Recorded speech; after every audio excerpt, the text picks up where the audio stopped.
Tamalalo wulela Bamako kono kasira wolola tamalalo ye wala mini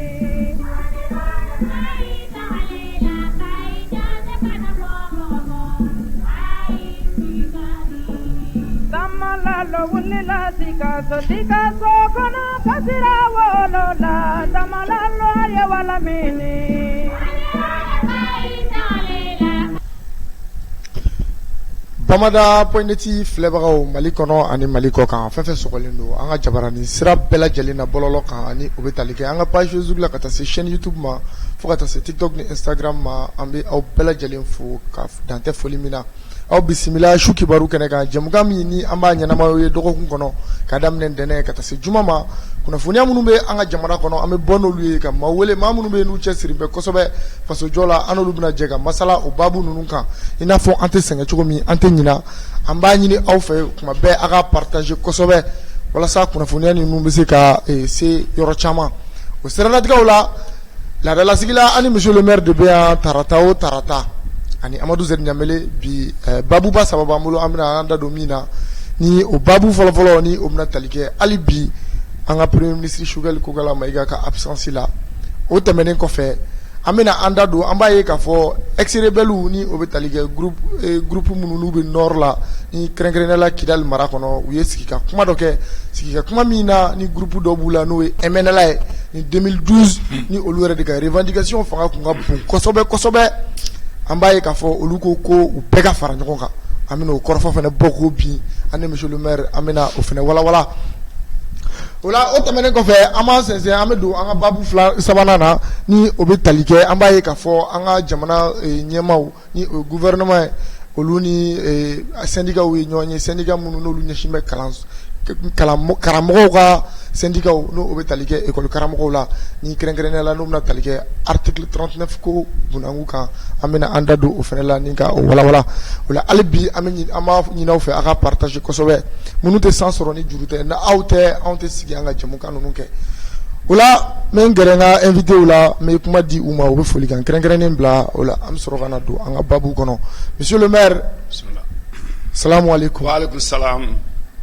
an tilenna yɛrɛ la ala k'an sigi yɛrɛ la ala k'an bɛɛ sababa ma amina yarabi an bɛ kibaruya min di jamana ko kan ala k'a kɛ hakili ɲɛnama ye an baden silamɛ bɛɛ lajɛlen ye ni maliden bɛɛ lajɛlen mun bɛ kɔnɔ la ani mun bɛ kɔ kan an ka foli bɛ bamada neti cɛ muso denmisɛn ani mɔgɔkɔrɔba ye ani maliden cɛ ani muso ani denmisɛn ani mɔgɔkɔrɔba ani an ka autorité de la transition ani an ka institution ɲɛmɔgɔ bɛɛ lajɛlen n'a kɔnɔ mɔgɔw an ka foli b'u ye k'aw yɛrɛ fo kosɛbɛ aw ka cɛsiri la monsieur le maire foli belebeleba monsieur le maire o y'i yɛrɛ ta ye kosɛbɛ ka sababuya kɛ i ka wuli ka jɔ ani i tɛ sɛgɛn i tɛ ɲina faso jɔ la i bɛ na kuma bɛɛ ka ni hakili di anw sifinnakaw ma hakilinaw di anw sifinnakaw ma walasa ko minnu ma se ka kɛ aw ka waati la anw ka se ka an ɲɛsin o ma bi an b'i fo kosɛbɛ o la Amadu Zɛri Ɲamele salamu aleykum. wa aleykum salam wa rahmatullahi taala barakatu. baasi t'i la kɔni. baasi foyi tɛ maa la tanu. Kulubali an bɛ monsieur le maire fo fɔlɔ a ka cɛsiri la tuma dɔw ma de ka na an na dɔnniya ka na analyse dumanw k'an ka plateau kan n b'an ka technicien waraba fo ni ka an ka invité audience sanuman fo ka tila ka foli di an ka jamana ɲɛmaaw ma o ye n ka folikan ye fɔlɔ ka di an filɛbagaw ma nin wagati. merci Amadu Zɛri Ɲamele an b'i yɛrɛ fo kosɛbɛ o la an b'an ka ɲɛmaaso fo kɛrɛnkɛrɛnnenya la k'an ka technicien fo n'ale de bɛ ka to ni ja ani ni kumakan ninnu bɛ ka se ka yira an filɛbagaw la nin waati in na o la an b'an sɛnsɛn an bɛ don an ka babu fɔlɔfɔlɔ la an ka babu fɔlɔfɔlɔ ni o bɛ tali kɛ an ka premier ministre n'o y'an ka jamana gouvernement kuntigi n'o ye docteur Sogɛli Kokala Mayiga ye hali n'a sɔrɔ a nɔra bilalen don bi ni colonel Abdoulaye Mayiga ye o t'a bali k'a ye k'a fɔ a bɛ waati bɔ a ka bana ko kuma o bɛ ka fɔ n'a daminɛna ni repos forcé o kɔfɛ bana nana don a la mais hali bi ŋunuŋunukanw bɛ ka caya mais mun ni mun bɛ yen hali bi an bɛna an da don o la ni ka tɛmɛ n'o ye dɔɔni o la monsieur le maire n bɛ kɔrɔfɔ mun d'i ma monsieur le maire n'o bɛ an bolo bi monsieur le maire an ka premier ministre n'o ye docteur Sogɛli Kokala Mayiga ye a ka absence a bɛ ka mɛn wa a ko siga ko bɛ ka bonya kosɛbɛ parce que kuma caman bɛ ka fɔ a la monsieur le maire yala ma jugu minnu bɛ yen ni olu ko ko nin Choguel mabɔlen an ka régime na n'o ye transition ye yala olu b'u k'u bolo ɲɛsin yɔrɔ min ma tile tɛ ka bɔ nin wa monsieur le maire. Bon ni ala ka ko de ye parce que an bɛ yɔrɔ min na ko bi a fɔra de k'u b'a kunbɛn kare kun na n'a ko n'i y'a mɛn i bɛ n kunbɛn n ye kare fara ni n tɛmɛna tout droit n tɛ sɔrɔ a dun tɛmɛna tout droit a ye moment mais kare wɛrɛ de la sa peut-être ala yɛrɛ ka sababu kɔnɔ a bɛ ɲini ka na kɛ kare farabaga ye a bɛ na ko olu ka hakilina ye mais an b'a jigi k'a fɔ bana tɛ mɔgɔ ka hɛrɛ ye k'a fɔ mɔgɔ la kontan ye quoi ka sewa adamaden wɛrɛ ka bana la an ka o yɔrɔnin fɔ k'o pɛrɛnpɛrɛn tigɛ parce que an bɛɛ garisɛgɛ bɛ don bana la don nataw la n'i ma sa cogo dɔ la i bɛ sa cogo dɔ la mais an tɛ fagali de fɛ maintenant o bɔlen kɔ a la an bɛ a laɲini kɛ ka miiri ka jɛgi a n'a ka nin absence jamiyaba kojugu in na a ka kɛ banabagatɔ ye banabagatɔ min ni ala bɛ se ka ka farikolo jo a nɔkɔrɔ la ka segin ka na an sɔrɔ an ka jamana kɔnɔ o bɔlen kɔ i bɛ ka lafiya i bɛ ka mun fɔ n'olu yɛrɛ kun ka hakilina ye nin ye dɔw bɛ ka fɔ bɔlɔlɔsiraw yɛrɛ fɛ ko nin y'a salen ye nin y'a kɛlen tan a fariw sara a kɛra tantɔn vraiment o yɔrɔ nin an k'o fɔ k'o lajɛya jamana kunko kuma de don n ye min kɛ n'a man ɲi o bɛ fɔ i ye min fana kɛ n'a ka ɲi o bɛ fɔ ou bien i ye juguman min kɛ n'o kɔlɔlɔ sera an ma an bɛ olu de fɔ mais i y'a ye ne Sidi Lamini Danbele yɛrɛ min filɛ nin ɲɛkɔrɔ min bɛ ne la révolté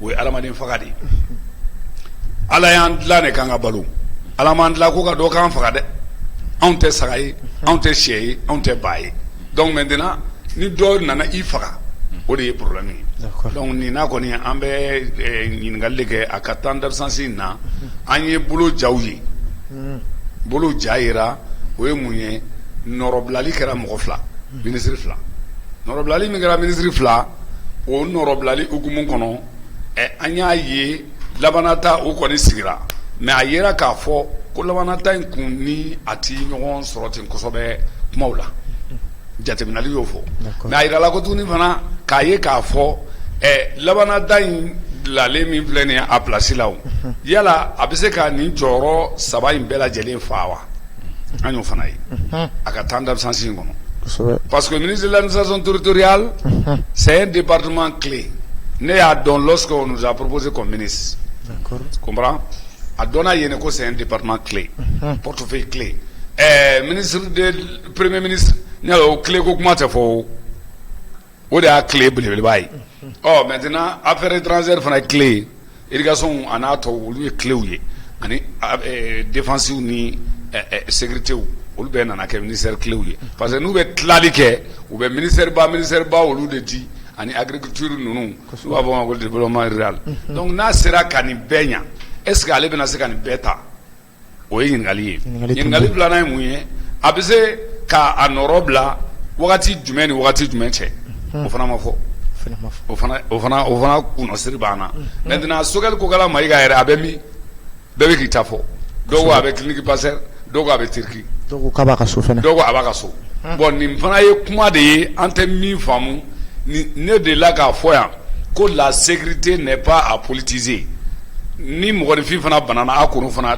tiyatiribɔ kɛ k'a kɛ komi ni an bɛ ka tɔgɔ jugu de ɲini n'a bɛ position min na o ka dɔn awa a bɛ lahalaya min na o fana ka dɔn a jugu ka sɔrɔ mais nin fana bɛ sɔrɔ a la o ou bien a nin yɛrɛ ka ca ni jugu ye o an bɛ min jɛgɛ hali a n'a mun bɛ sigi kelen na n'an tun bɛ kulu kelen kɔnɔ y'a kuma b'a la n'a bɛ f'o ma ko M5 RP a b'a dɔn ko anw kɔni bɛ fɛnw de fɔ waleyaw la waleya min na a kɛra u fɛ u fɛn fɛn tɛmɛna minisiriya in fɛ ne b'a bɛɛ ka fɛn fɔlɔ kɔrɔlen i tun ma se ka min fɔ k'i to président i bɛ k'a ka gouvernement kɔnɔ n'i bɔra kana n'o fɔ anw ɲɛna il faut pas nous dire o bɛ fɔ awa n'i ye waleya fana kɛ n'i ka waleya kɔlɔlɔ yera o fana bɛ fɔ mais o ni mɔgɔ faga tɛ kelen dɛ o ni mɔgɔ banalen k'a fɔ ko a cɔ ala k'a to i ka dalen to o tɛ an ka hakilina ye donc o yɔrɔ la monsieur le maire an kɔni an y'a ye fɛnɛ weekend kɔnɔ maa dɔw fɛnɛ ye a ja cari ni k'a yira k'a fɔ ko a tanyana an yɛrɛ ka wulikajɔw kɔnɔ an y'a ye k'a fɔ ko kuma tɛ sababa ye mais monsieur le maire an b'a dɔn maa ko mana goya ye cogo o cogo saya kɔni k'o ta k'o ɲɛsin a ma ko n bɛ k'o de fɔ o kɔni o y'a problème gɛrɛma yɔrɔ dɔ de ye nin ani k'a yira k'a fɔ a ye kuma kɔrɔ min fɔ kunun k'a sɔrɔ CNT ma sigi kosɛbɛ de temps en temps arasibasi bɛ to ka yɔrɔ dɔw jouer mais u y'a kɛ vidéo yɛrɛ de ye sisan m'a dɔn ni aw y'o fana sɔrɔ bɔlɔlɔ sira fɛ u y'a kɛ vidéo de ye sisan k'a ka kumakan kɔrɔw kɛ ka Seku Tunkara bila o bɛ k'a fɔ ko plusieurs révélations très urgent plusieurs révélations kosɛbɛ beaucoup de révélations donc n'o kɛra dɔrɔn u b'a ka kuma dɔ latɛmɛ c'était depuis lorsque a tun bɛ ɲininka Magma Gabriel fɛ qui est au CNT aujourd'hui o yɛrɛ tun b'a dɔn k'ale bɛ kɛ CNT mɔgɔ ye a bɛ to ka kumaw saraw la u y'o images de bɔ nin bɛɛ kɛ kun ye mun ye Sogɛli e ka ko o nege t'an na an ma sɔsɔli kɛ mais a bɛ banabagatɔ dilan de kan maa min bɛ banabagatɔ dilan kan i b'a fɔ de ko Ala ka nɔgɔya k'i ye Ala ka sini fisaya ni bi ye Ala k'i segin i cogo kɔrɔ la i y'a faamu k'i fari jo i kan mɔgɔ b'o de fɔ dɛ mais ni mɔgɔ banabagatɔ Ala de ye maa ye maa ale de ya Jabar ya Kahar Malikul Qudus ya Wadudu Salamun min ya Mujid belebele ale de bɛ se ko bɛɛ la Ayub a banana dɔw banana fo ka tila ka tumu dora mais a tilala ka wuli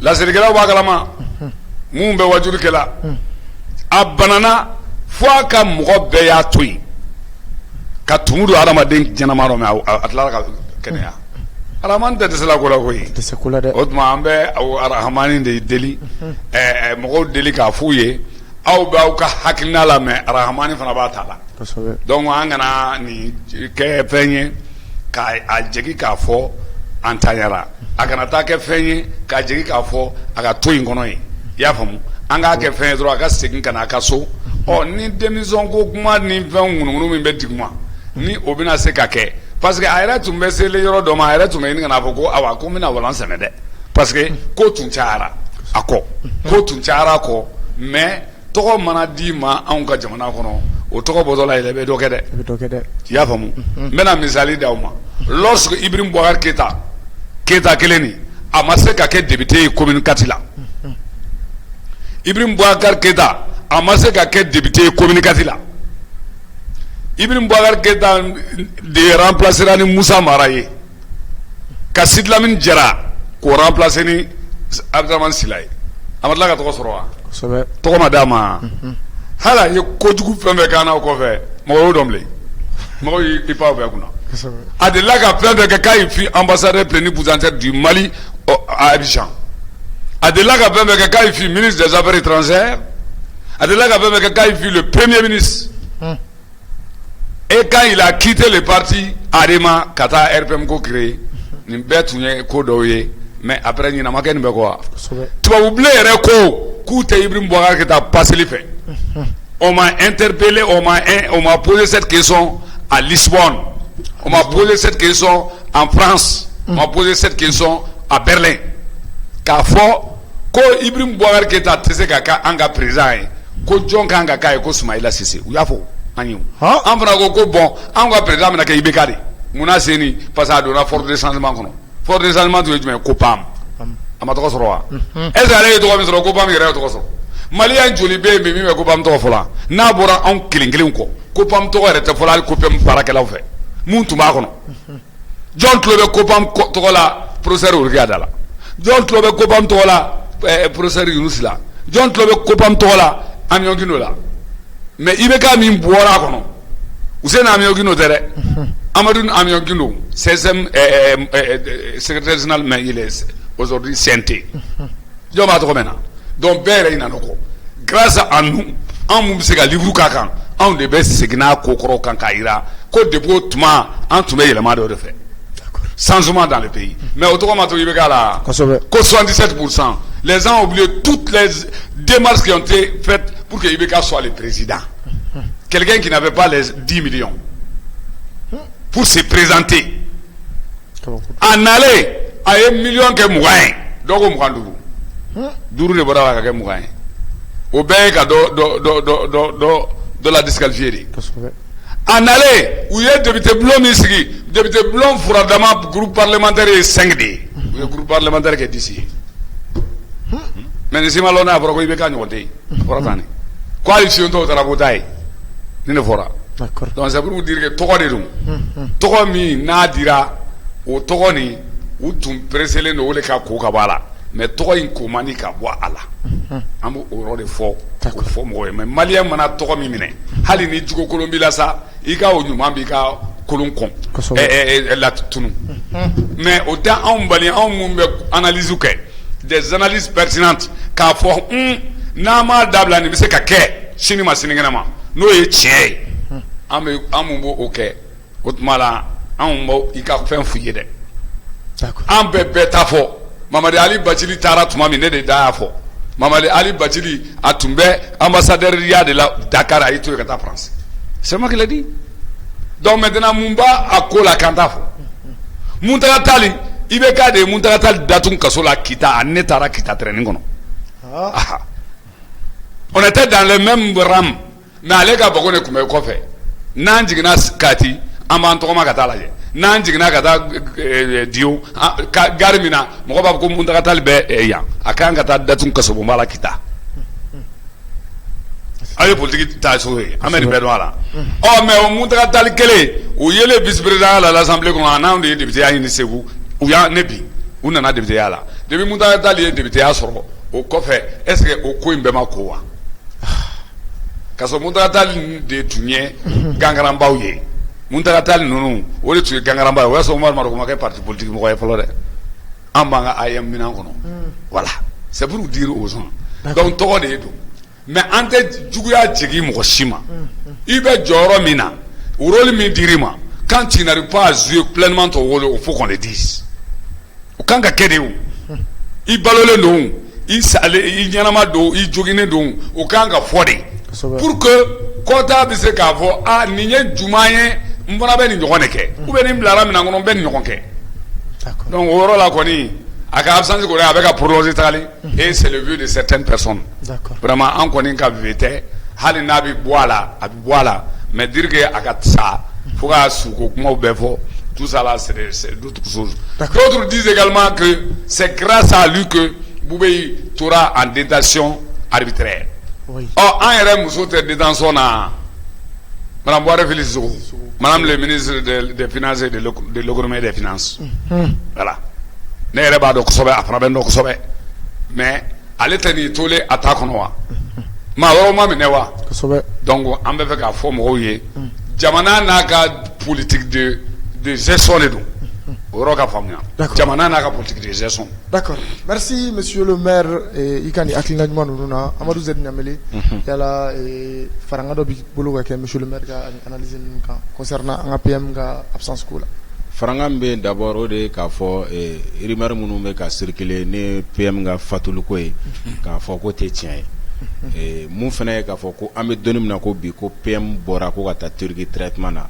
Prévu palpable foyi tɛ yen fɔlɔ dalu jɔnjɔn tɛ maa si bolo mun bɛ se ka sɛbɛntiya k'a fɔ ko PM bɔra ka taara Turquie a kɔni officiellement a fɔra ko a bɛ repos forcé la sɛgɛsɛgɛliw kɔnɔ a nana ye ko farigan kɔni bɛ yen o ye tiɲɛ bana o ye tiɲɛ ye nka maa tɛ bana ka jugu mana kɛ maa o cogo o cogo maa tɛ saya kisi ni o ye donc an bɛ dugawu de kɛ Ala ka lafiya d'a ma halisa. D'accord. Merci beaucoup Amadou Zed Niamele. Voilà monsieur le maire an b'an sɛnsɛn. Amena an ka babu filanan na monsieur le maire. Monsieur le maire an b'a ye k'a fɔ groupe minnu bɛ yen ni olu tun ye maa murutilen kɔrɔw ye n'u ko k'u ye marifa bila n'u y'u yɛrɛ reconnu comme signateur de l'accord d'Alger 2015 an b'a ye k'a fɔ monsieur le maire ko kununko o groupe ba dɔ ni kɛrɛnkɛrɛnnenya la n'o ye MLLA ye ale ye u ye ɲɔgɔnye dɔ kɛ ɲɔgɔnye in senfɛ olu ye a proposé k'a ye k'a fɔ k'u bɛɛ lajɛlen ka fara ɲɔgɔn kan ni o ye ex-rebelles ye k'u ka fara ɲɔgɔn kan ko k'u tɛgɛ di ɲɔgɔn ma k'u ka sɔrɔ ka u ka jɛ k'u ka kɛlɛ in kɛ ɲɔgɔn fɛ monsieur le maire. Monsieur le maire ne ye nin kuma in mɛn dɔrɔn monsieur le maire ne hakili jiginni la k'a sababuya fɔ kɛ i ye kuma in fɔ yan i y'a dɔnkili da i y'a yira k'a fɔ ko maa ninnu k'u kana caresser monsieur le maire mais monsieur le maire ne yɛrɛ sigan bɛ min na kosɛbɛ monsieur le maire yala ni ninnu y'u fara ɲɔgɔn kan ni ka kɛ kelen ye monsieur le maire yala o tɛna fanga d'u ma plan caman kan wa sur le plan politique et sécuritaire, monsieur le maire. Yala IREP c'est comme Bismillah.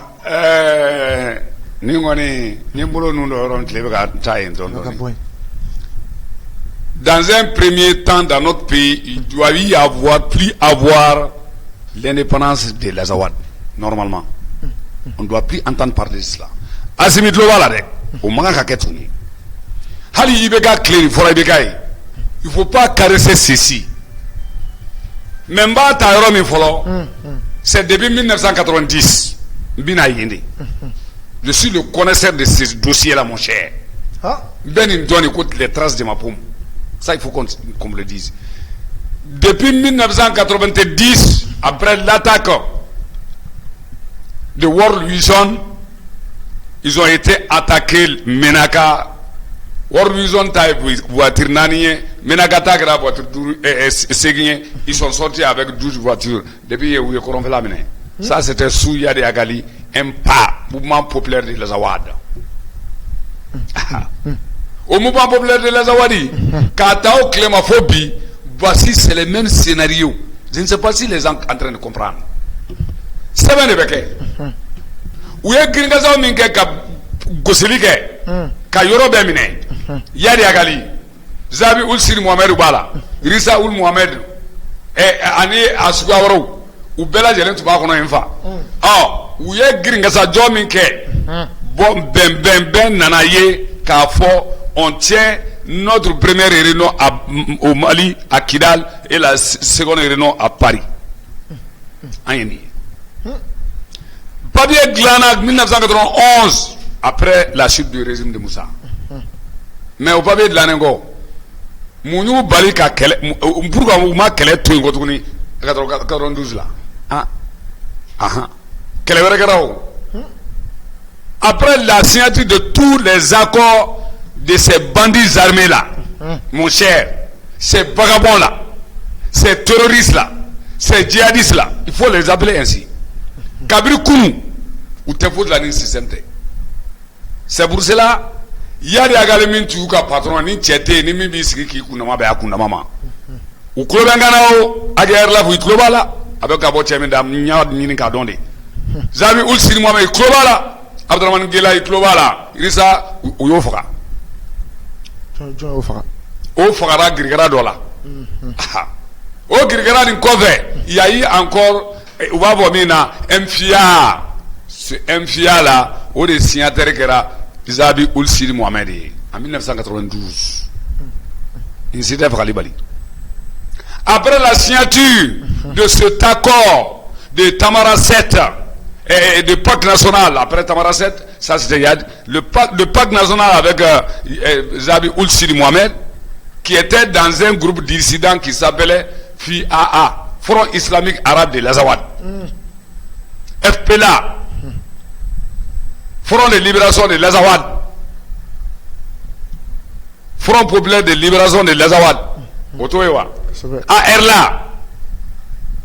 Armée révolutionnaire de la libération de l'Azawad. D'accord. Il faut que nous avons Kairaoula. Nous jensene o jere kuru tlara ka para ngonga mbebe ko gajere ubera technique mi gamelo di dimao iba yesa ya iba yesa ko ni tlevla ko maina. D'accord. Umu jensema tlara ku fara ngonga kayadi aya de prix comme ambassadeur bleni bujater tara donc yeni gringajo ke u tlara kana kele wara wili o kele ko fe parc national signature la wi wele kana kayina ko nga be abe bebe ke mugama mo ko kana ke bebe ke mugama au ke wale akorom ga kuno ke otewa maintenant bembe ke mukama na le wala gorom nga no make ensuite au kana son tuguni amena joro dawma na e joro dawma au na be ke kelinyi o le be fo o le be nganu nyu to kana mare do no da be de volem bleni ba ngana au kana mo ko faka bli agana na sirada mo nya tuguni agana mo ko de saka sinogo agana mara ma feta do kama sagaute gelenunte yaf mabala sigite mo fu ne dun akana ke ay marfada abendi. D'accord. Donc maintenant mbena lu ka fait ni parce que ko imbe ndi zué do be fait na beno refier o zué kele ne tombé depuis 1992 o zué de kera no grafia fia ay MFIA oui. Mouvement populaire pour de l'Azawad, unifié de l'Azawad, au de UE, MFIA, j'avais aussi 1992 en avril. Mais avril quand le signature Banenko sous la transition de CTSP Amadou Toumane Touré ni makele on déclara comme refaire dans janvier 93 quand 1992 mois d'août m'a fait janvier 93 ou même refaire là papier ban ni onte iuka malangolo asisami ou bien pour de quoi papier signé au Banenko au makele on déclara ko tuni ka attaque en 2006 le 23 mai 2006 la signature est survenue le 4 juillet le 4 juillet Kabuna Gone et Ahmada Agbibi asa olu be fanga kono kelekela wu ani tokotri wu ani mamu be ku porte parole olu be fanga kono mais na wu so wu waraga wu bo nyona na apena gotla wu fra nyonga o kuma de bebi d'accord ya famu donc maintenant kaserima emela de jensena kadoke MAI yome kadoke miyai kadoke hasuyai ole tume gouverneur alai anata oni nunu nyeni nke ayera ka fo okonu nyadona o nyadone wu jera ku fora ko ka labalina avec la signature de l'accord ku to da ko sema c'est le même ça donc ou ma fora ngona de c'est le même ça mais maintenant mi fo kuma ngono est-ce que nous bema bénéficier wa du DDR du DDR ou bien bénéficier réinsertion ou de bénéficier mais ils n'ont jamais été cantonnés ils n'ont jamais été démoralisés et désarmés fla en autorité malienne ou avec mon offre n'y a qu'à historique de Bokapi Kairaoula depuis Kounou ou ta quelqu'un de vos élections cassées 2006 quelqu'un pour que 2007 au élection gringa joke ou be joro sorto o mage député ya oui ahamada ake bibi ani indala fitini oldu na assemblée là Adema Tokola le député de Adema Tokola pendant plus de 6 ans au sein de l'Assemblée nationale au lieu de Oka Minanche 2012 coup d'état à partir de janvier le 10 janvier 2012 coup d'état Azawad ango jamana gele mo ma be ka kuma fo san abe docteur fano fe ka fo fano fe a o makele on déclare kana ko tuguna après Ibrahim Boubacar Keïta a fait un tour là-bas o makele on déclare kana ke RPM fana ka député alors o makele on déclare le Saint-Écran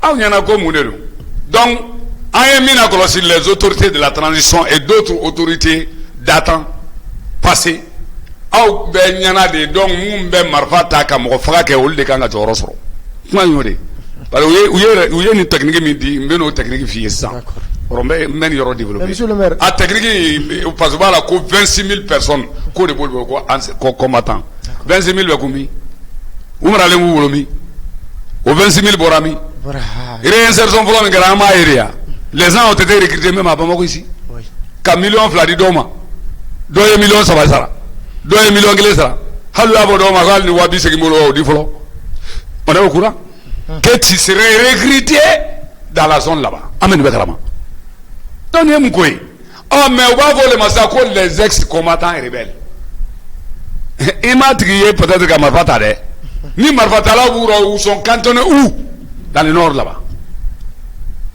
d'accord alors bon il y a un problème au 26 000 mois de veto ou bien qu'à jouer que parce qu'ils ont fêté l'indépendance de l'Azawad encore. Ça ou m'a fêté mois de juin de là, le 6 quand il tombe en drapoka, ni Moussa Aga Tayer Rea Chamambake. Ni na wallet ya barenke. Donc maintenant, au Mokelum Bena Famayata en Singora. Oh Mouna, au Mokelum Beni, Jongli Daza, Beka Asimi Nufra Gosu Aglika, pour que Kairula, na un Farangonga, Amizaka Chineluke. Ah, auli na Musa Tayer Gakmako. Auli na Musa Asari du Gakmako qui est en France aujourd'hui. Il est responsable de l'URD à Paris. Auli na, tu es premier porte-parole. Quand on a lancé un mandat d'arrêt international sous le régime d'Ibeka, Ça, ce mandat a été infligé par le ministre de la sécurité et de la justice, Mohamed Ali Bachiri. Au matelas ka abrigi ka akola segi ka foko non ko mandat d'arrêt international et nous boray mais nous mambo le amara et agibibi et autres clara ka mana bolka oluma donc ka assemblée député oui au nom de URPM angata maintenant Moussa Agatayer ko ali sini ni assemblée ni députation de 2020 kera olubuka uye mo mo mena ku bla kasola ko pour ko kasra teke dabla mo nya ku bala amaka ngola ansikile Kabila Murti au sein de CICB ici. Déni, lors du déni. Oh, mais ne be mi miri ka jaki. Donc, jamana autorité ni e mo de fra. Ni e marama fe ta. Ici foni balon kama. Sénégalais kama. Mo min kalo sala wari tabulu. Mami ntami amabo kolon yere ji jelente. Mami mobili tabulu. Moto tabulu. Negesoni ne babulu. Olu de be fra. Nous fera jamana autorité au bénéficie so dokono kasinde ka foko réconciliation paix la paix. Il faut qu'on arrête cette question. Nama dabla guerre civile na tola do a ben ala tala che. Parce que muna guerre civile bena ben ta ntoni sika kambi. Ne mi a fié ne dogoni sa fogaradi mois de février 2020. Début février. Abeto ka weleli ke dutla fait ko rebeli nunu tara ngo souve weleli ni ma dabla le téléphone à les satellites oublié domina yera ou ya voigné de ko boyini ka mo kuma la ma bisu na e de 2012 février jusqu'à maintenant en manga mo de kili angata février 2000 combien monsieur 12 fois 6 ans angata o bolon ko ala aya nunu ye minan taliminga ou ye minan taliminga aya masekuluba ou ye minan taliminga kana kuluba commiténerie ya fuma bala fomba na ka jekulu ani pied nunu kulubali nunu ya fuma bala olu girna kana ya fena ni coloneliste bola olu de coloneliste warajele no mais atari restaurant là olu fana tagalo ya fuma bala un de mes jeunes frères aussi est tué là-bas par les bérets rouges angata au café ni rebellion ko ekele ni na uye bomu éclater na ndoni do fana antaro su tomo o ne sidlamine damel kelin trontai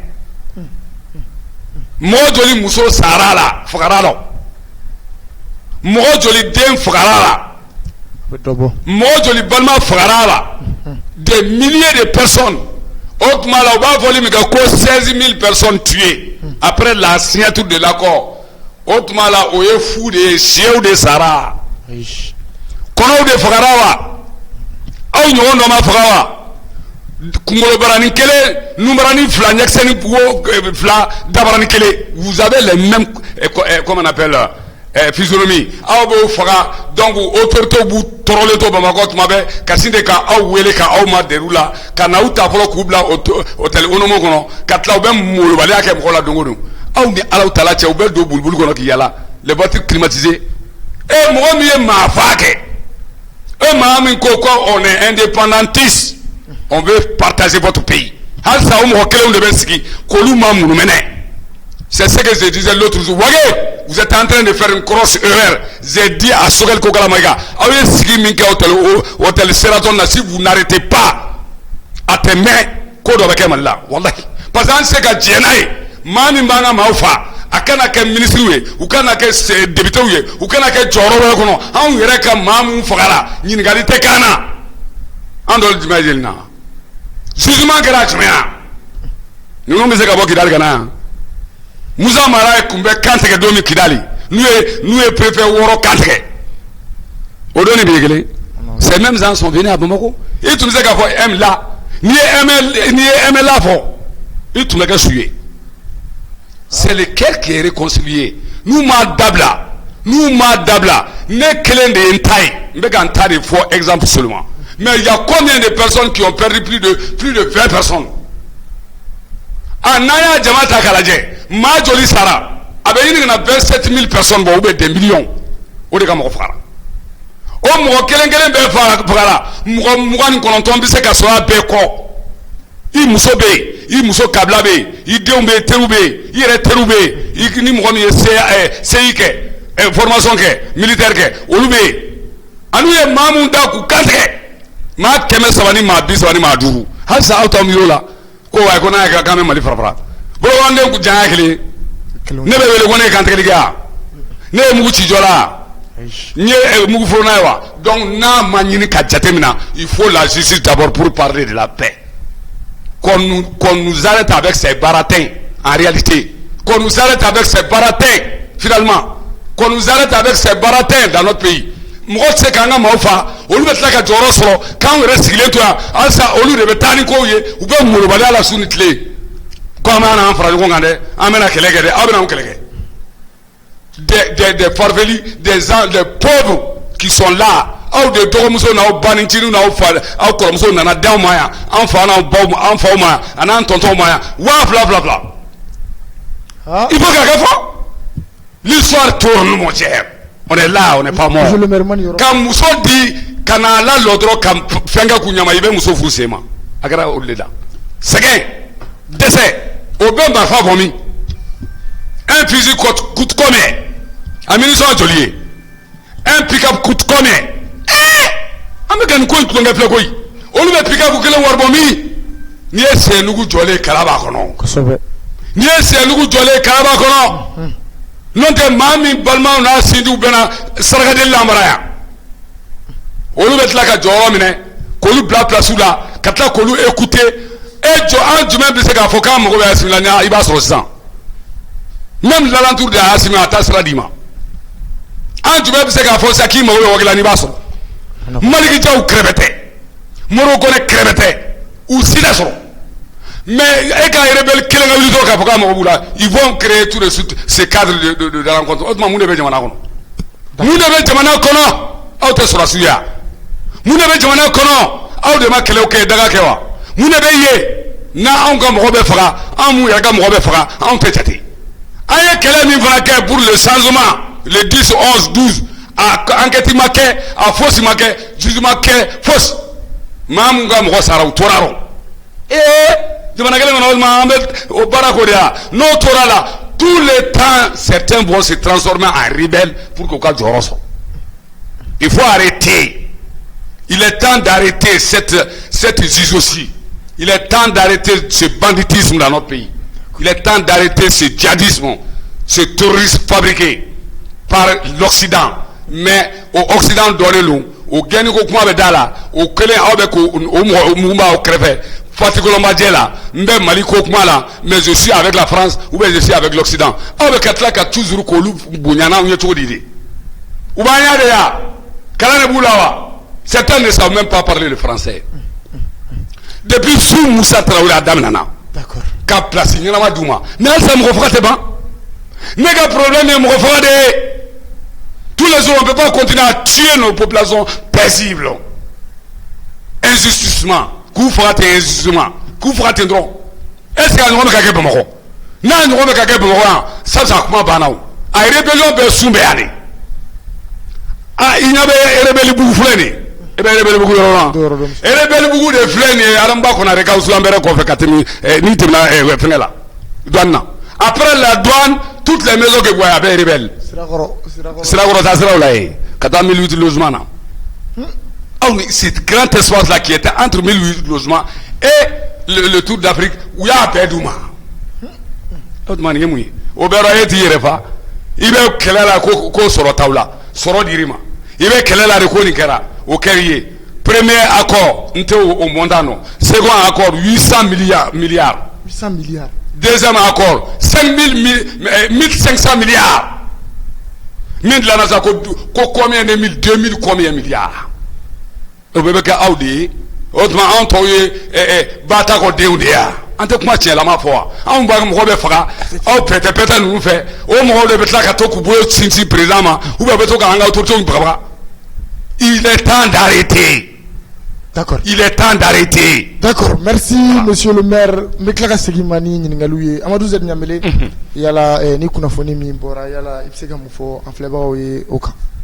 D'accord, globally kuna fonu bora na ka fo MN la ni oye olude te marfata 2012 ni nga foko ka Azawad Libération ke autonomie Douma 2015 olutu a ira ka foko ube cédé accordé d'Alger mun signera no be talige benguru benga ke Mali ni rebel mo ko marfa bla o sirana tigo de la andana kuna fonu soro congrès chaman kera nga tenen temene no kunu ye ay ka fo ko samedi don ani kunu na ko utuye nyogon dalaje do ke kidal marala ko nyogon dalaje mu u ye wole bla ka keni ko je kulu fanfa tumbe no retuye marfata folo la ni olubu yera wole ko rebel no lutume Mali kelali fara Mali kelali ko kelela ko u bela jelenga fara nyogon kan ninga ke je kulu ba kelenye ko wala sa ku ka se ka fanga soro donc o korofo de kono u ga porte-parole yere na le to Sidi Agbay ale ya ira ka fo ko ni waleya mun kelen filene ko nu be fara ɲɔgɔn kan kabina se ka fanga duma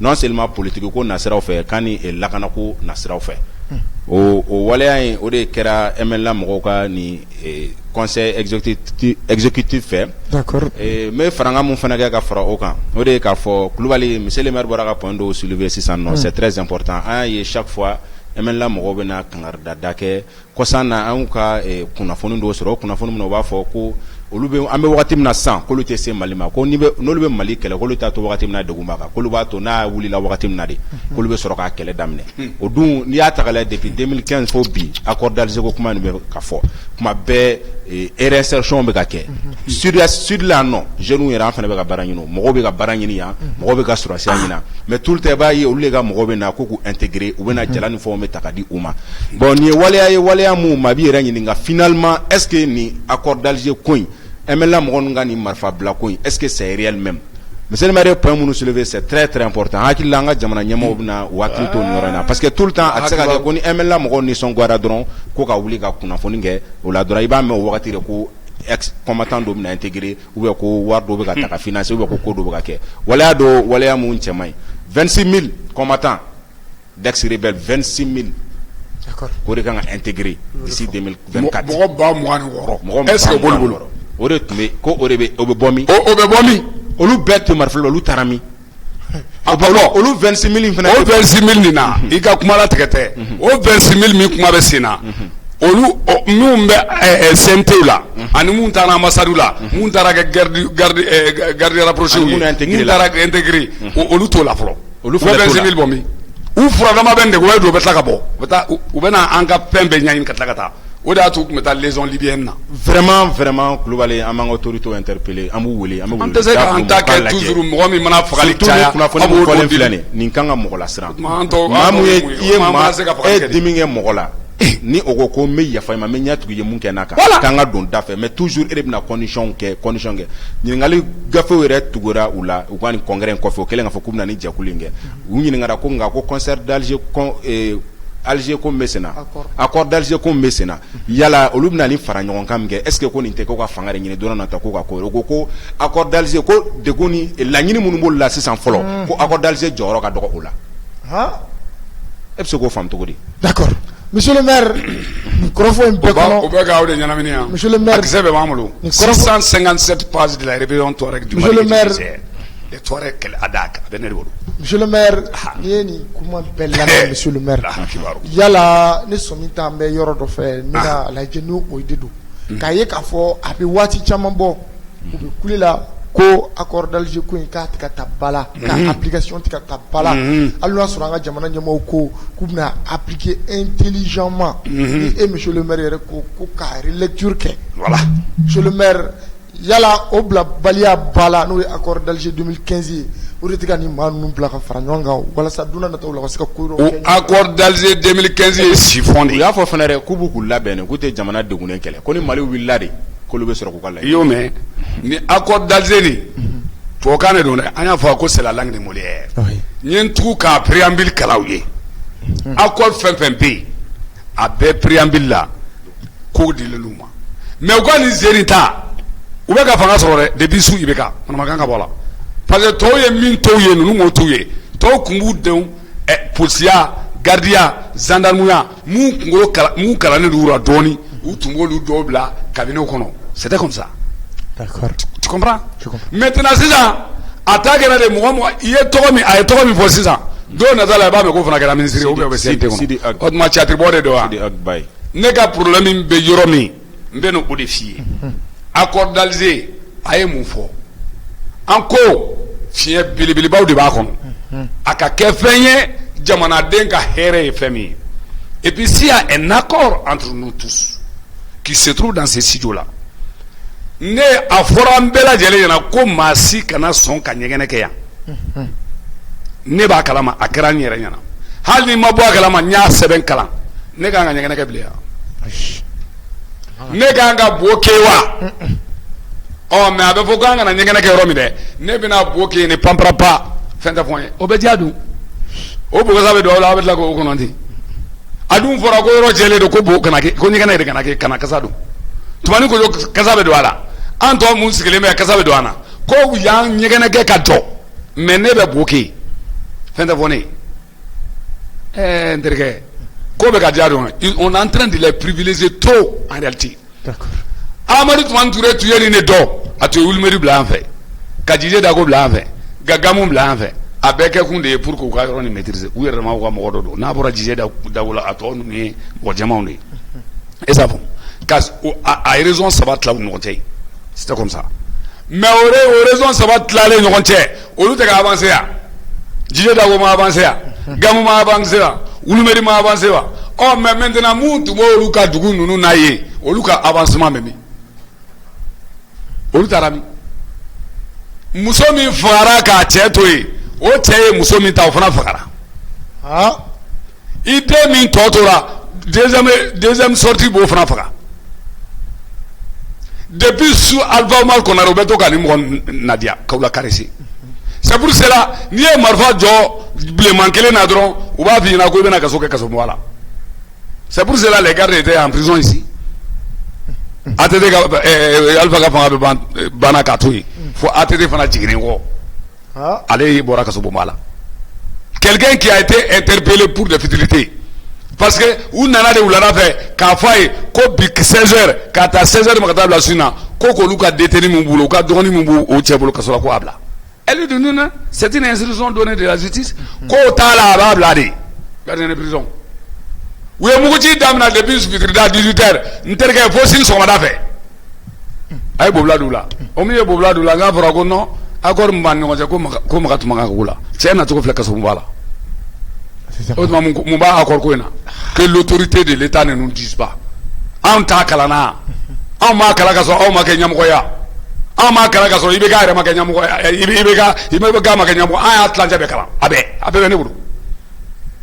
Mais a yirala yan ko accord min filɛ nin ye ko accord nin ka kɛ fɛn ye de farali kana kɛ o fɔra. Accord nin ka kɛ fɛn ye administration ka jateminɛ n'o tɛ u y'a fɔ cogo min na n'a kɛra a su tɛ ban yɛrɛ. Une élection à suffrage universel 1 à 2 tours. Kokoke. Le président des raisons sera issu de cette élection. Une simple raison, c'est le jeu de mots médiatique. Et le nom exécutif, c'est ça que les gens ne comprennent pas. Et le nom exécutif, tu dis. Et le nom exécutif, vous êtes président de là. Vous n'êtes pas l'exécutif de notre pays. Il faut que cela soit. Maintenant, nous, on va voir où nous avons ko an bɛ Maliko la mais u taara nin kɛ zen u ye Ala minɛ ka Azawadi drapeau turu fan bɛɛ a ma kɛ aw ɲɛna ka an na ɲini l'autre jour tout près k'a turu fan bɛɛ muso mun bɛ yen cɛ mun bɛ yen a bɛ fan bɛɛ ministre en train de les garder ko in bɛ ka tɛmɛ a dama la koyi. D'accord. Donc n bɛ fɛ k'a f'i ye de nin ko min bɛ sen na accord d'Alger ko kuma u ye pɛrɛtɛtɛ baara min kɛ Seraton na. Ça ne valait même pas la peine. On a demandé lors de ces différentes rencontres grandioses, première rencontre grandiose qui s'appelle DENI, Dialogue National Inclusif, deuxième rencontre Ukoko Assise Nationale de la Refondation, à ce moment-là, il faut relire l'accord. À quelqu'un en détail, n'a pas relire à quelqu'un au lieu de Hakemin Tumba la Coroline. Parce qu'il n'y avait que quelques partis. Les Maliens n'étaient pas représentés en réalité. Et les Maliens étaient en position de faiblesse. Mais, comme il y a un accident à Sara, il y a vraiment c'était un enseignant à Gao. Et Maïgageri. Il était un ancien contractuel à Gao là-bas. Le vice-président de la SEMA. C'est des jeux de mots, c'est pour vous dire tout ça là. Donc, Ubuka chez nous, allez, tu me Ghana Koy de là. Il était au Ghana Koy. On m'a dit que le SEMA. Le SEMA a augmenté en 2014. 2015 là. SEMA a augmenté en 2014. Il y a pas de SEMA. Augmenté en 2014. Atayer ni bla ro kuma la sigila min plein les Nations Unies nabi Al-Gabas ulbe bode kono ana même donné comme les traces de notre peuple mais un problème est mis on veut une bekedi voilà ça soro ko de tewa mais soro kama inteta don bonani la awtara wali muso jeneya a chenyana ni nous ne tumenike emela keleni Autara demdizini ta kabo afabara amafuru amasevourie katano une semaine en brousse. C'est le MLA qui faisait ça. Audit là ganga solasi kemeni keme sabani ko kantre les 17 agelo et les 24 agelo wa so jadi agelmana des formateurs moi ou teb jamana kono foot la yalla ma o ya so jadi té. C'était les ans de Libye. Anye mamou reçoit à bras ouverts. Quoi out de nous mora Libye Canada ayaw bismillah ande ni atete tara a ko be fabriquer ko jatiga ba mara de olu de willa nu ko mara ma fe ka mo bunte est-ce que mara ma fe ko ga tubulu mara fa be ko ga di le chef d'état-major des armées du Mali abe mo ina olboloy odu la jama d'accord donc pour vous dire que nebe ni fodi ntenya na man a rebelle ko indabla na ma rebelle ko nyanyini doka wuli ka marfata ayre kama est-ce que a jobe ka ke korsula en France non mouye ibeka c'est problème à un moment parce qu'il a eu à travailler avec Tommy est un Corse, il n'est pas français ou fana ka rebelle ou de rebelle on du wara wala de mais on ta ka traiter comme est-ce ka keteni ibi jiswani ki kulijiro no ta bi bunti d'accord abena la kache d'accord merci ali Tommy na mbebo kuma la yomi chebi to sente kono e nana masumale tarema ima campagne kama fuske kuma anto ba ketuni i nana masumale tarakibla e koko tanke ni akor malabale ya ko be marfata hali siri mauliki taw ba ko kono yi hali siri asimi o mo kelembe sente kono yi o to munebe anu ma yin galge o no nu boro ba fagade ya aw be sanu ya na be sanu na amata ibe kamine ya anu ma je awai pourquoi aw be ta ibe kamine mo muntu be ibe ka fengala kaso tunta farnya ka ali gra ibe kala olu tla ka nuira so akrebe ubuto minango ka la mana kan fotudi na ma dabla de jamana de wera fana be commencer ka wilide kata ko do ke pour que ka fendo so d'accord merci monsieur le maire ika ni wala lila wala tijala jona wati yere buga kurun kosobe ami bitare développer anda do anga école medru ani anga jamana nyamo nywa nyi nyanye kono la Amadou Zedne mele kuma bibulu et jona comité maintenant au kuma kono yala ikoda en flavor au kluga monsieur le maire ka analyse ke d'accord ka kani wakati kuruni amba afo bakuru wala ka fo tena no kuni utogalo kle mugan kono to samba flani mugan fla anga ministre du travail de la fonction publique et du dialogue no tu nyama tumbe madame Jawara au Paul Diallo aleni maître ga Sénégal ye nyogon yeke nyogon mun kono ni kumatarake alsa article 39 ko eneka akilla jigina maître tu ye okoli nyongri ke wakati na ninga notu nta notas ka wala chaman ko ga fo ko ga article 39 bla en vigueur o article 39 bla en vigueur o la nyini to juma ko ga fo maître ka damne premier cycle na kata fo jardin fen na kana second cycle la kata se fo école enseignement supérieur ma ko faranga mana ke jamana barakela to kan catégorie A misalala ni farangaro kan ko ka faranga maître fana ta kan ko ku be ka condition ni fonctionnaire to ka la halaw ka kele ni uni bi dem burgar ka kele la no o tunkera gela chamanga ye transition client na foga bendo tunkera la ka foko feremna ngini ko ina donc o sranat ko la ko ministre wole tun ko kura nu e nyogon ye kunu yala sa kata ko la halabe bolo mununka kata akuma nyogon ya oke o de bakuru bala an maître ka d'accord monsieur le maire ni nyanye mingera anga jamana gouvernement gouvernement ni maître olu ka syndicaliste fait monsieur le maire yala article 39 ko gɛlɛya tɛna wuli tuguni wa monsieur le maire. Article 39 ko gɛlɛya tɛna wuli parce que dans la mesure que quand ceci u ye fanga jaso kɛ u ni ninnu bɛnna ko dɔ la o de y'a to école ye nin temps bɛɛ kɛ an ma mankan caman mɛn a ma kɛ komi san tɔw i y'a faamu mais problème dɔ de bɛ école ko in na c'est pour cela ni maa ma a bɛ komi ministre des sports ya et de la jeunesse ni m'i kɛcogo dɔn n'i taara yen i sen bɛ sɔn ka talon parce que gɔntigɛbaw kɔrɔlen mun bɛ yen u taabolo u t'u ka taabolo kɔrɔ bila il faut qu'on se dise certaines vérités u t'u ka taabolo kɔrɔ bila enseignants y'u fara ɲɔgɔn kan min kɛ ka baara kɛ article 39 u man kan ka kɛ fɛn ye ka sɔrɔ ils n'ont pas fait les analyses en amont et en aval pourquoi ma kɛ pourquoi ma ko ɲɛɲini fɔlɔ san'u ka adopter ça a été adopté par le gouvernement du Mali. Article 39 ko problème y'o de mais min b'a kɔnɔ olu kɔni tun sera k'i bolo da ninnu dusu rɔ k'u dusu ma da walasa u kana se ka ko kɛ ko min b'a to l'écoledenw ka kalan bɛ tiɲɛ mais min bɛ ka kɛ bi o ka jugu ne fa l'école maître ka fɛn corriger bali b'u bolo mais noti b'o bɛɛ kɔrɔ académie na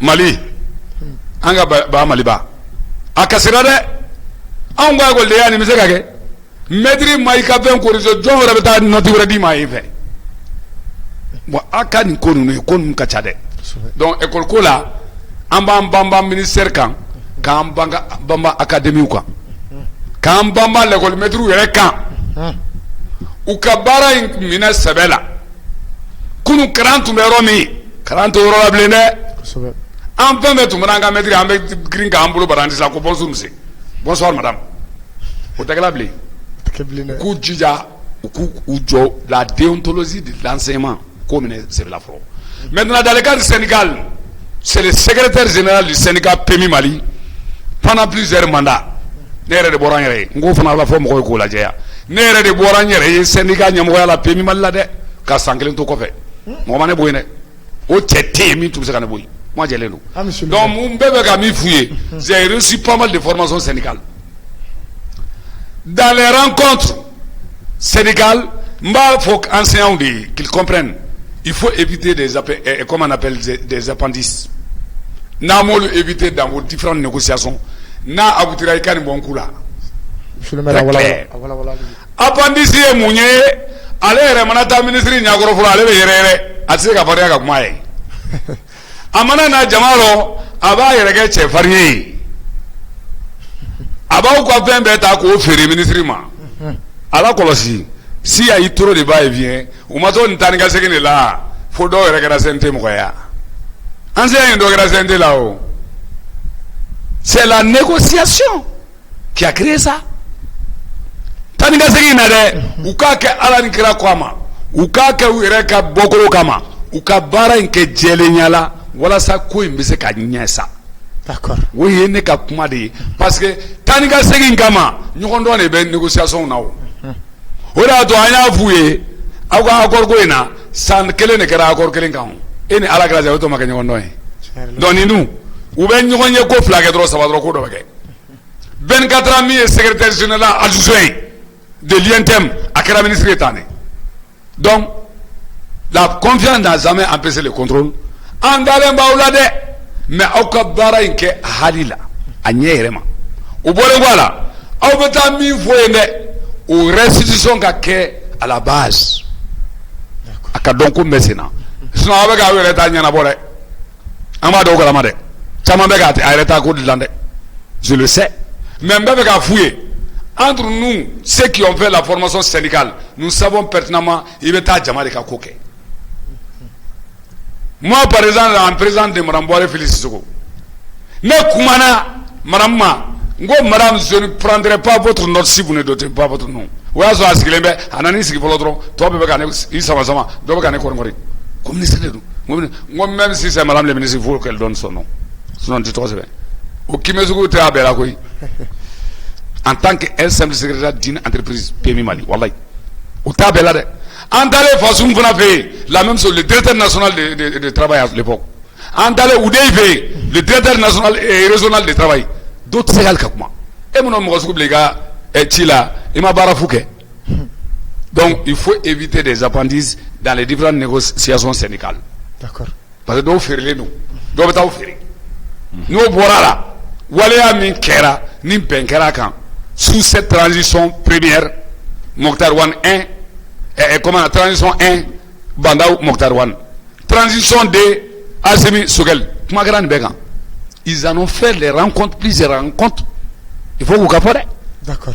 Donc la première rencontre à Kati là-bas, au Banengo, fait un sigilé où il y a Kumala Sikouke. Moune Bora Kono, il y a Vanyawa. Bon, Moune B 6 ans. À Kanatake, Katilega, et revendication où il est. On nous a attaqué parce qu'il y a eu un premier procès verbal de conciliation. Ama Kelege. Il y a eu un deuxième procès verbal de conciliation. Katlema Kelege. Parce qu'il est sous la coupole du Conseil économique, social, culturel. Avec Aïbeka Daronga, Esringa Kele Akoida. Avec Sokafa Ida. Aïda. Maintenant, Ibeka, Jasso Kele Ibeka la Tomami. Aya Tosa Ibeka Ko et Bana Peu. Awila Kelela. Faut me regarder sur Kela. Faut me regarder sur Soukela. Osera de Matlaga Dana Dalaka Zanga, Conseil économique, social, culturel. Il faut qu'on arrête ces arts de lutte dans notre pays. En réalité, sapeur-pompier vieux. Car quelqu'un m'a ouvert mon Kele, Kela. D'accord. Merci, monsieur le maire. Nous devons en Sénégalais. Il y a la Korofolaman. Face la lutte. Korofolaman, nous voulons un beau Jamaïcain. Korofolaman, mais nous folie de ces belles éléments Malikoura, même Malikoura Kodela. Malikoura Ko Kanabo, Nyage Korote, Malikoura Barakelaï. Tiens la Kafo, en tient Funona. Malikoura Ko, ben Mro Badeneda, Abe Kumbe Malikorokono, Abe Ibeka Kamboy, Abe Ibeka Barake pendant les 7 ans. Qu'ils nous tympanisent comme Andala, Ultima Malikoura Mroy. N'awa avec la transition faire Seni, aïe Malikoura Nini, aïe Maounini, Mamou, nous barake dans le patriotisme. Nama Mroyini Mwombe barake dans le patriotisme. Awa Nyanta Kolade, transition Kake, y comme régime normal de population Koussanyaga, transition Vanagana, Vanagatoka, population Koussanyaga, ou transition Vanagana, Minkadi, Jamaï, ou Beforda de la mer, voilà teke. Corruption généralisée, Yoros me Mali. Corruption généralisée à Amrod même Nana. Mormando. Est-ce que moi, je dois dire que à Fora, peut-être il y a combien de milliards 300 combien de milliards. C'est de la Forogo, 90 combien. Avec la photo, milliards de photos, quoi qu'on a. Mais il y a un job mineli. Attendez, il y a beaucoup de criminels. Mais Alice, il y a un homme qui a un par ne Wardou, ne Mousso Krogane. Il n'y a pas de taco. Tu m'as dit que vous menez. Pourquoi on ne peut pas les arrêter tous? Mouna, c'est mais plainte de Ngama. Les gens qui ont la plainte de Jamanadou, Jamanakoudou a plainte de Mungano. Jamanakoudou a fait un coup de même Fadou. Yavon, donc on a ouélé, ne marobo de Fanala, au Kake, Morofara Bambali, Asimi Kolita, les 500 colonels. Nous ne souhaiterons plus que Frali Kakanga Jamanakono. Awa Mohamed Babokate Fralike, na Yera Kokola, Ayatre. D'accord. Merci, monsieur le maire.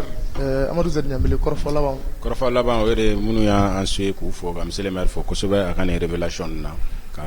Folie, Krokra, un technicien, Roma, Tessirila, ni Moyan Jassoro, ni Flimira, Kumakona, Ramadan Kodo, conflit Roka et tout. D'accord.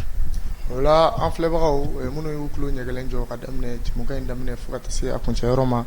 On va donner à Fogo, Jamukain, Alet Tambesi, Pini, Watina, au Kambesi, Wassalam.